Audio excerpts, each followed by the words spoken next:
Uploading.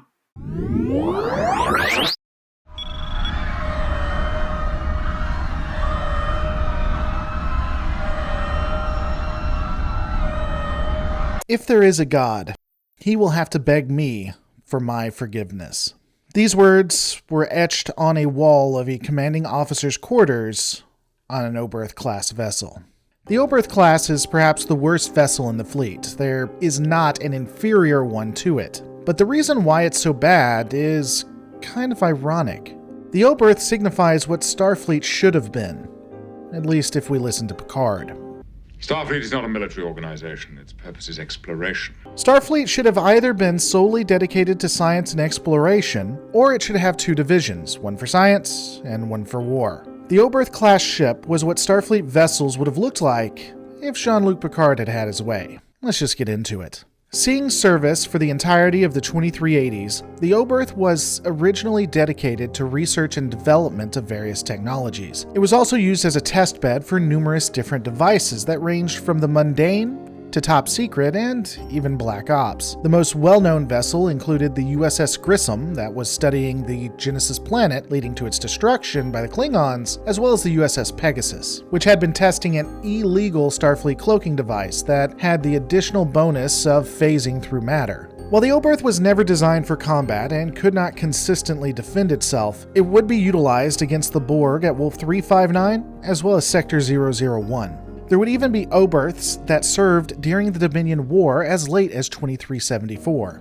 Now, there have been some explanations for why they were at various battles. In theory, the Oberth would have advanced sensor suites which would allow them to assist other vessels in combat with information. It'd sit in the background and be able to feed what the other ships needed to fight. I do have a few problems with this if I'm being honest though. First, we see Starfleet utilize the Oberths like they do any other vessels. They don't appear to be staying in the background, they're actually in the front line. Additionally, Starfleet ships are the most advanced in the Alpha and Beta quadrants. The sensors of every Starfleet vessel, in theory, would be more than enough and a secondary ship wouldn't be necessary, at least for Federation forces. With all of the worries in the world, you need something that reminds you of a nostalgic time. A time when things were easier. You need Magic Spoon. Hey, you may be wondering why I'm not doing a skit right now. That's because a cat destroyed a multi-$1,000 piece of equipment. And I'm not mad about that at all because I have Magic Spoon. Now, not only do they make wonderful cereal, but they actually now have cereal bars. It's like being transported back to my favorite and just most beloved memories when looking at cartoons and all kinds of things of that nature. Magic Spoon is so excited to announce the launch of their limited edition cereal bars. So in addition to your cereal boxes, be sure to grab some cereal bars while supplies last. And be sure to use my code LORE for $5 off your order. Just like the cereal you know and love, these bars have 0 grams of sugar, 13 to 14 grams of protein, and only 4 net grams of carbs in each serving. It's only 130 calories. And remember, it's keto-friendly, gluten-free, grain-free, soy-free, and low-carb. And don't forget, guys, Magic Spoon is so confident in their product, it's backed with a 100% happiness guarantee. So if you don't like it for any reason, they'll refund your money, no questions asked. And again, click the link below and use the code LORE for $5 off, or go to magicspoon.com/lore to try out their delicious new cereal bars while supplies last. They have been a huge fan and supporter of the channel, so checking them out is the least you could do for me. Thanks so much, and let's just get back to it.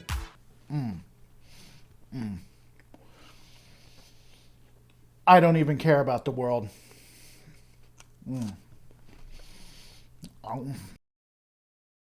Designated as the War Canoe type by Starfleet Tactical, the Oberth's design included a circular primary hull attached to an elongated rear extension. This extension connected to the warp nacelles, which then were connected to 2 pylons leading down to the secondary hull. How anyone got from the secondary hull to the primary saucer is anyone's guess. It is possible that there were turbo lifts that led up and down, but they could also use transporters.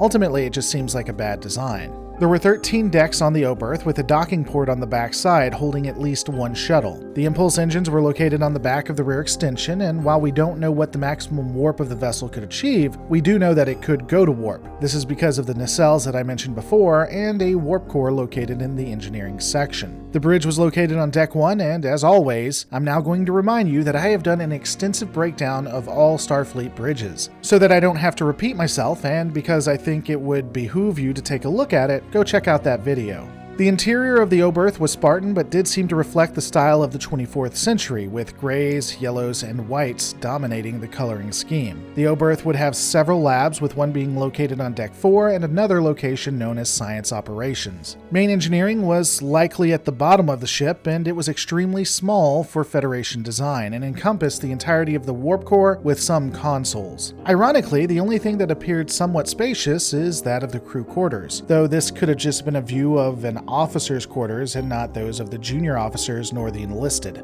The Oberth did actually have defense shielding as well as one phaser bank. Yep, just one.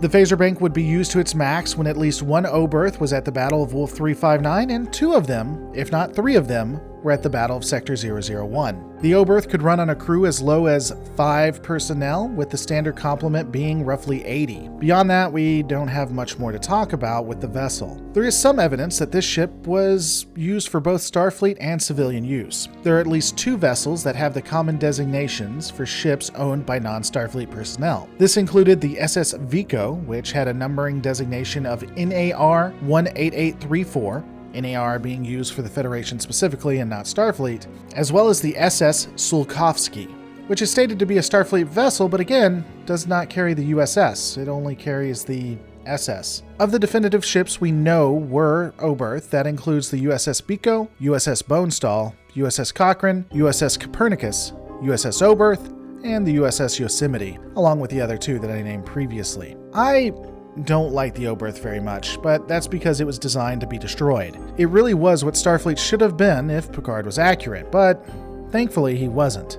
This vessel literally seems like it was designed to get people killed. Maybe if they kept it behind the lines and had another ship watching it, it would make more sense. Unfortunately, they were never used that way. But that's just my opinion. What are yours? Let me know in the comments below. Don't forget to rate, comment, subscribe, and I'll see you on the next Lore Reloaded.